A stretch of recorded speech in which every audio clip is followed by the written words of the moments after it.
Hi, പുതിയൊരു വീഡിയോയിലേക്ക് ഈ വീഡിയോ ഹൈറിച്ചിനെ കുറിച്ച് തന്നെയാണ്. രാവിലെ മുതൽക്ക് തന്നെ വളരെ സന്തോഷത്തിലാണ് ഹൈറിച്ച് ഓളികൾ എല്ലാവരും തന്നെ. അതിനുള്ള കാരണം എന്ന് പറയുന്നത്, രാവിലെ തന്നെ ഒലിപ്പേഷ് ഒരു 5-6 സ്ക്രീൻഷോട്ട് ഇട്ടിട്ട് അവൻ പറയാണ്, ഇതാ പാലക്കാട് നമുക്ക് അനുകൂലമായി കോടതി വിധിച്ചിട്ടുണ്ട് എന്ന്.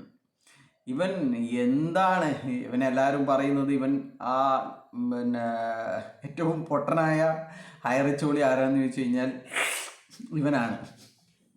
ഭയങ്കര ഒലിപ്പിക്കലാണ്. പെണ്ണുങ്ങളൊക്കെ മെസ്സേജ് ഇട്ട് കഴിഞ്ഞാൽ ഇവന് റിപ്ലൈ ഇട്ട് കഴിഞ്ഞാൽ ഓനങ്ങനെ തേനിങ്ങനെ ഒലിക്കും.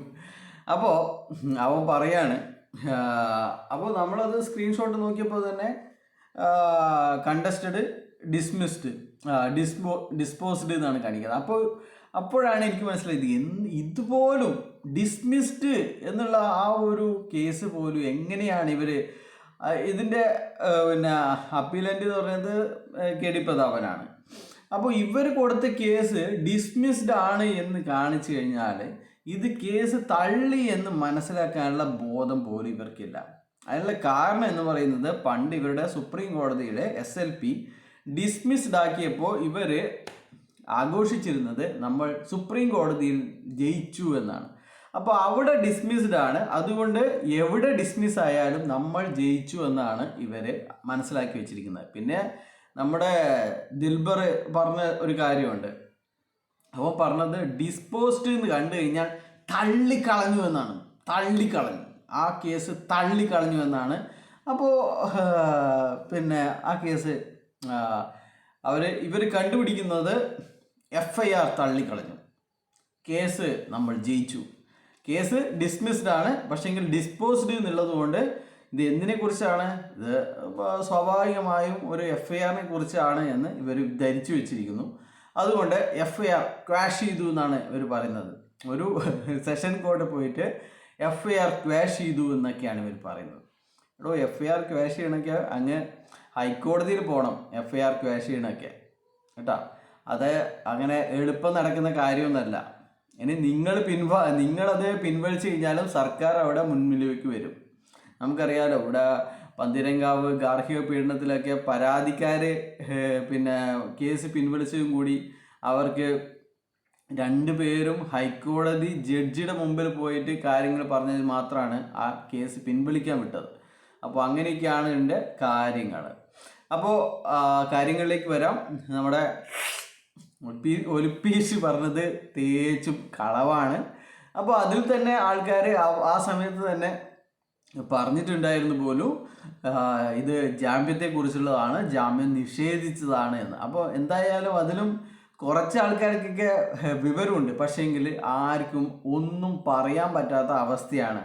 അവർ എന്തെങ്കിലും ഒരു കാര്യങ്ങൾ ഇങ്ങനെയല്ല, ഇത് പ്രതാപന് അനുകൂലമായിട്ടല്ല പ്രതികൂലമായി എന്ന് പറഞ്ഞു കഴിഞ്ഞാൽ തന്നെ ചാപ്പിയെടുത്ത് കുത്തലാണ്. ഇവൻ നെഗറ്റീവാണ്,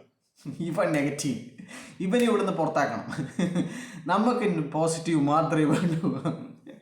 അപ്പോൾ പ്രതാപനെ അറസ്റ്റ് ചെയ്ത് കഴിഞ്ഞാലും ഇത് നല്ലതിനാണ്, പ്രതാപന് ഫ്രീ ഫുഡ് കിട്ടും, നല്ല സെക്യൂരിറ്റി കിട്ടും, നല്ല സുഖസൗകര്യങ്ങൾ കിട്ടും എന്നൊക്കെ നമ്മൾ പറയണം. അങ്ങനെയേ പറയാൻ പാടുള്ളൂ. വല്ലാത്തൊരു അവസ്ഥയാണ് ഈ ഹൈറിച്ചോളികളുടെ. അപ്പോൾ നമ്മുടെ കാര്യം അറിയാലോ, 1070/2023 എന്ന വത്സൻ സാറിട്ട കേസിൽ 60 ദിവസത്തിന് ശേഷം കുറ്റപത്രം സമർപ്പിച്ചില്ല എന്ന് പറഞ്ഞ് ഇവർക്ക് ജാമ്യം അനുവദിച്ചിട്ടുണ്ടായിരുന്നു, സ്വാഭാവികമായ ജാമ്യം അനുവദിച്ചിട്ടുണ്ടായിരുന്നു. എന്നാൽ ആ അനുവദിക്കുന്ന സമയത്ത് കൂടി ജഡ്ജി പറഞ്ഞത് സ്ട്രോങ് എവിഡൻസ് ഇവിടെ ഉണ്ട്, ഈ കക്ഷിക്കെതിരെ സ്ട്രോങ് എവിഡൻസ് ഉണ്ട്, പക്ഷേ ഇങ്ങനെ കുറ്റപത്രം സമർപ്പിക്കാത്തതിനാൽ ഞാൻ ഇദ്ദേഹത്തെ നിയമത്തിൻ്റെ പരിരക്ഷ കൊടുക്കുന്നു, ജാമ്യം അനുവദിക്കുന്നു എന്നുള്ളതാണ്. എന്നാൽ ഇത് അടുത്ത ജില്ലയായ പാലക്കാടേക്ക് പോകുമ്പോൾ പാലക്കാട് ജഡ്ജി കുറച്ചുകൂടി സ്ട്രോങ് ആണ്. പാലക്കാട് ജഡ്ജി പറഞ്ഞു അന്വേഷണം അവസാനിച്ചിട്ടില്ല, അതുകൊണ്ട് ഇദ്ദേഹത്തിന് ഇപ്പോൾ ജാമ്യം കൊടുക്കാൻ പറ്റില്ല. 6 കേസുകളിലാണ് ജാമ്യം കൊടുക്കാതിരിക്കുന്നത്. അപ്പോൾ ഇതൊരു ഫോർമൽ അറസ്റ്റാണ്, എങ്കിൽ കൂടി ജാമ്യം അനുവദിച്ചിട്ടില്ല എന്നുള്ളതാണ്. പിന്നെ നിങ്ങളുമായിട്ട് പങ്കുവെക്കാനുള്ള ഒരു സന്തോഷകരമായ വാർത്ത എന്ന് പറയുന്നത്, ക്രൈംബ്രാഞ്ചിൻ്റെ അന്വേഷണം ഏതാണ്ട് പൂർത്തിയായിട്ടുണ്ട്. 11,500 പേജാണ് EDയുടെ റിപ്പോർട്ട് എങ്കിൽ 12,000 പേജാണ് ഈ ക്രൈംബ്രാഞ്ചിൻ്റെ റിപ്പോർട്ട് വരാൻ പോകുന്നത് എന്നുള്ളതാണ്. ഒരുപാട് ഇൻഫർമേഷൻസ്, ഒരുപാട് മൊഴികൾ, അങ്ങനെയൊക്കെയുള്ള റിപ്പോർട്ടാണ് വരാൻ പോകുന്നത്. അതുകൊണ്ട് എനിക്ക് തോന്നുന്നു ക്രൈംബ്രാഞ്ചിൻ്റെ റിപ്പോർട്ട് അവിടെ പോലീസ് സമർപ്പിച്ചിട്ടുണ്ടാവും. അതിനാലാണ് KD പ്രതാപന് ജാമ്യം അനുവദിക്കാത്തത് എന്നുള്ളതാണ്. ക്രൈംബ്രാഞ്ചിൻ്റെ ഫസ്റ്റ് റിപ്പോർട്ട്, കുറ്റപത്രം അടുത്ത മാസം സബ്മിറ്റ് ചെയ്യുമെന്നാണ് മനസ്സിലാകുന്നത്. അപ്പോൾ എല്ലാവർക്കും ഗോപി, എല്ലാവരും പൈസ പോയവരും എല്ലാവരും തന്നെ കെട്ടിപ്പിടിച്ച് കരയുക എന്നുള്ളതാണ്. നമുക്കറിയാം ഈ ഒരു കേസിൻ്റെ തുടക്കത്തിലൊക്കെ ഈ ഗ്രൂപ്പിൻ്റെ എല്ലാമായ അജിത് ഷാജി അടക്കം പറഞ്ഞിരുന്നത് പൈസ കിട്ടുമെങ്കിൽ നമ്മൾ എന്തിനും തയ്യാറാണ്. പക്ഷേങ്കിൽ ED ഇതുവരെ ആർക്കും പൈസ കൊടുത്തിട്ടില്ല എന്നുള്ളത് കൊണ്ടാണ് ഞാൻ ഇവർക്ക് പൈസ വാങ്ങിക്കാൻ വേണ്ടിയിട്ട് ഞാൻ ഇങ്ങനെയൊരു ശ്രമം നടത്തുന്നത് തന്നെ. പൈസ കിട്ടുന്നുണ്ട് പറഞ്ഞിട്ടുണ്ടെങ്കിൽ 100 കണക്കിന് FIRകൾ ഞാൻ ഇടും എന്നുള്ള വാക്കാണ് അദ്ദേഹം പറഞ്ഞിരുന്നത്. അതുപോലെ തന്നെ അയ്യൂബ് ഖാനും ഇതേ സമാനമായിട്ടുള്ള കാര്യങ്ങൾ പറഞ്ഞിട്ടുണ്ട്. നമുക്ക് പൈസ ലഭിക്കലാണ്. അത് കമ്പനി തിരിച്ചു വന്നോ അല്ലെങ്കിൽ ആര് തന്നു എന്ന് നമുക്ക് പ്രശ്നമല്ല എന്ന് പറഞ്ഞിട്ടുണ്ടായിരുന്നു. അപ്പോൾ പൈസ ലഭിക്കുമെങ്കിൽ, സർക്കാർ പൈസ കൊടുക്കുമെങ്കിൽ അവരെയും സപ്പോർട്ട് ചെയ്യാൻ റെഡിയാണ് എന്ന് പറഞ്ഞിട്ടുണ്ട്. അയ്യൂബ് ഖാൻ മറ്റൊരു കാര്യം കൂടി പറഞ്ഞിട്ടുണ്ട്. ഇത് ബഡ്സിലാണ് പെട്ടതെങ്കിൽ അദ്ദേഹം ഉണ്ടാവും പൈസ വാങ്ങിക്കൊടുക്കാൻ എന്നുള്ള വാക്കും കൂടി അയ്യൂബ് ഖാൻ പറഞ്ഞിട്ടുണ്ട്. പക്ഷേ ഇതൊന്നും അറിയാതെ ഇപ്പോഴും 2000 മുതൽ മണി ചെയിൻ ചെയ്ത കേരളത്തിൻ്റെ മണി ചെയിൻ രാജാവ് എന്ന് എന്നെ പറയാൻ പറ്റുന്ന പ്രതാപനെ താങ്ങി നടക്കുകയാണ്. വാക്കിന് സ്ഥിരതയില്ലാത്ത ശ്രീനാഥ് പ്രതാപനെ ദൈവമായിട്ട് കൊണ്ടു നടക്കുകയാണ്. ഒക്ടോബർ വരെ മാത്രമേ നമ്മൾ കേസുമായിട്ട് മുന്നോട്ട് പോകുകയുള്ളൂ. ഒക്ടോബറിന് ശേഷം നമ്മൾ കേസുകളെല്ലാം പിൻവലിക്കും. പിന്നെ എക്സൽ ഷീറ്റിൽ ആർക്കൊക്കെ എന്തൊക്കെ കൊടുക്കാനുണ്ട് എന്നുള്ള കാര്യങ്ങൾ നമ്മൾ കോടതിക്ക് മുമ്പാകെ സമർപ്പിക്കുമെന്ന് പറഞ്ഞ വ്യക്തിയാണ് ശ്രീനാഥ് പ്രതാപൻ. എന്നാൽ ഇപ്പോൾ അവർ അടുത്ത അപ്പീലിന് ശ്രമിച്ചു കൊണ്ടിരിക്കുകയാണ് എന്നുള്ളതാണ്. എല്ലാം റെഡിയാക്കി വെച്ചിട്ടുണ്ട് എന്നാണ് അറിയാൻ കഴിയുന്നത്.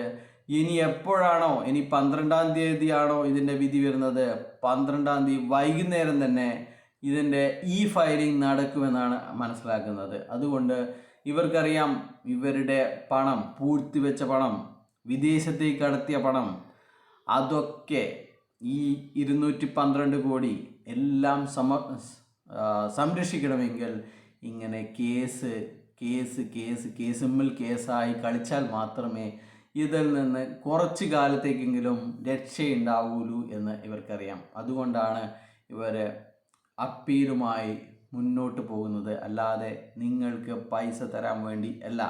പൈസ തരാൻ വേണ്ടിയാണെങ്കിൽ കേസ് അവസാനിപ്പിച്ചാൽ മാത്രം മതി. അപ്പീലിന് പോയി കഴിഞ്ഞാൽ സർക്കാരിനും ലേല നടപടികൾ ചെയ്യാൻ സാധിക്കില്ല എന്നുള്ളതാണ്. അങ്ങനെയാണെങ്കിൽ ഇവിടെയുള്ള വസ്തുക്കളെല്ലാം തന്നെ നശിച്ചു പോകും എന്നുള്ളതാണ്. അതുകൊണ്ട് അപ്പോൾ നഷ്ടം നിക്ഷേപകർക്ക് മാത്രമായിരിക്കും. നിങ്ങൾ മനസ്സിലാക്കുക, ഈ തട്ടിപ്പ് കമ്പനിയെ ഇനിയെങ്കിലും മനസ്സിലാക്കുക എന്ന് മാത്രമേ പറയാനുള്ളൂ. ബാക്കി പൈസ തിരിച്ചു പിടിക്കണോ അല്ലെങ്കിൽ പൈസ ശ്രീനക്കും പ്രതാപനും ദാനം ചെയ്യണോ എന്നൊക്കെയുള്ളത് നിങ്ങളുടെ ഇഷ്ടമാണ്. ഹൈറിച്ചിലെ ഒരു ലീഡർ എന്നോട് പങ്കുവെച്ചതുപോലെ എന്നെ സ്വപ്നം കാണാൻ പഠിപ്പിച്ച ധീര വനിതയാണ് ശ്രീനാഥ് പ്രതാപൻ. ഞാൻ ജോലി ചെയ്തിട്ടാണെങ്കിലും അവരുടെ കുടുംബം ഞാൻ പോറ്റുമെന്നൊക്കെയാണ് പറഞ്ഞത്. എമ്മാതിരി ഡയലോഗാണ്. വീടും കുടിയടക്കം ജപ്തിയായി പോയ ഒരു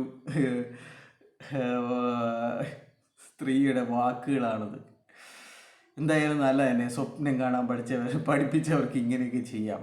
സ്വപ്നമായിരിക്കില്ല, ഒരുപാട് ആൾക്കാരെ പറ്റിക്കാനുള്ള ധൈര്യം തന്ന ഒരു യുവതിയാണ് ശ്രീനാഥ് പ്രതാപൻ. അല്ലാതെ ഒരാൾക്ക് 5 പൈസയുടെ ഗുണം ലീഡർമാർക്ക് ഉണ്ടാക്കിയിട്ടുണ്ട്, അല്ലാതെ പാവങ്ങൾക്ക് ഒരു 5 പൈസയുടെ ഗുണം ഈ സ്ത്രീ ഉണ്ടാക്കിയിട്ടില്ല.